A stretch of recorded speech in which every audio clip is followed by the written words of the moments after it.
Chandigarh mayor चुनाव में धांधली का मुद्दा सुप्रीम कोर्ट पहुंचा और भारत के चीफ जस्टिस डीवाई चंद्रचूड़ ने उक्त चुनाव के पीठासीन अधिकारी को जो लताड़ लगाई है वो लोकतंत्र के लिए एक लेसन, एक सबक है। कहा चुनाव के उस पीठासीन अधिकारी पर मुकदमा चलाना चाहिए। साफ दिख रहा है वो बैलेट पेपर छिपा रही है ताकि चुनाव के नतीजों को प्रभावित किया जा सके। पहले पूरा मामला समझते हैं। 30 जनवरी 2024 को चंडीगढ़ नगर निगम में वोटिंग हुई। वोटिंग थी मेयर चुनने को लेकर और इसी में हुआ विवाद। और इसे समझने के लिए आपको चंडीगढ़ नगर निगम की नंबर गेम को समझना होगा। निगम में कुल 35 पार्षद, भाजपा के पास 14, आम आदमी के पास 13, कांग्रेस के पास 7 और शिरोमणि अकाली दल के पास 1 पार्षद।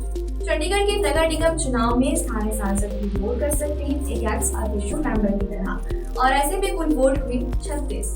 मेयर की कुर्सी पर बैठने के लिए न्यूनतम 19 वोट चाहिए। अब इस चुनाव में कांग्रेस और आम आदमी पार्टी ने गठबंधन कर लिया।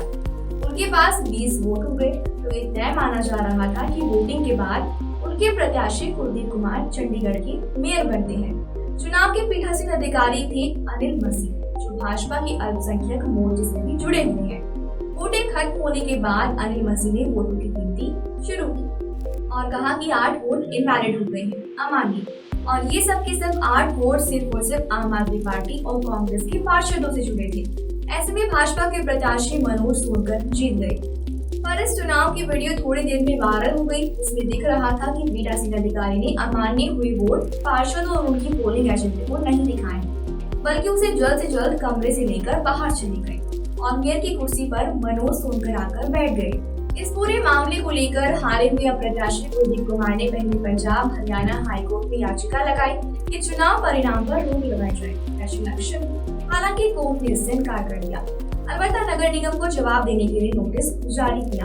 हाईकोर्ट के कदम से सहमत कुलदीप कुमार ने सुप्रीम कोर्ट का दरवाजा खटखटाया। उनकी इस याचिका पर सीजेआई चंद्रचूड़, जस्टिस जेबी पार्टीवाला और जस्टिस मनोज मिश्रा की बेंच में आज सुनवाई की है। इसमें सबसे पहले चुनाव की वो वीडियो प्ले की गई। सीजेआई ने वीडियो का वो हिस्सा ध्यान से देखा जहां पीठासीन अधिकारी वोटों को अमान्य घोषित कर रहे थे।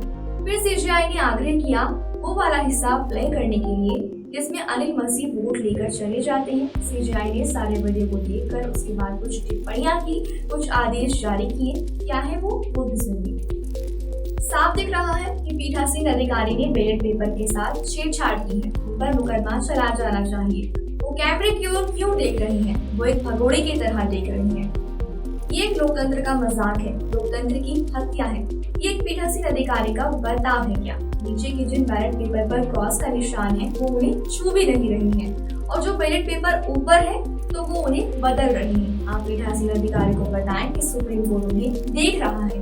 नगर निगम चुनाव के सभी रिकॉर्ड, बैलेट पेपर और वीडियोग्राफी पंजाब और हरियाणा हाईकोर्ट के रजिस्ट्रार जनरल के यहाँ पर आज शाम तक सुरक्षित रख दिए जाए।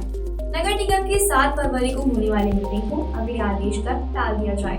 सुप्रीम कोर्ट ने इसके साथ ही पीठासीन अधिकारी अनिल मसीह को नोटिस भी जारी किया और सुनवाई का दिन मुकर्रर किया 12 फरवरी को। इस केस के डेवलपमेंट पर हमारी नजर बनी हुई है। यहाँ सवाल ये उठता है कि सुप्रीम कोर्ट की इन तर्क टिप्पणियों के बाद सत्तारूढ़ भारतीय जनता पार्टी क्या सफाई पेश करेगी, क्योंकि जो सबको दिख रहा है, जो सुप्रीम कोर्ट को दिख रहा है, वो तो दिख भी रहा है और जनता को भी।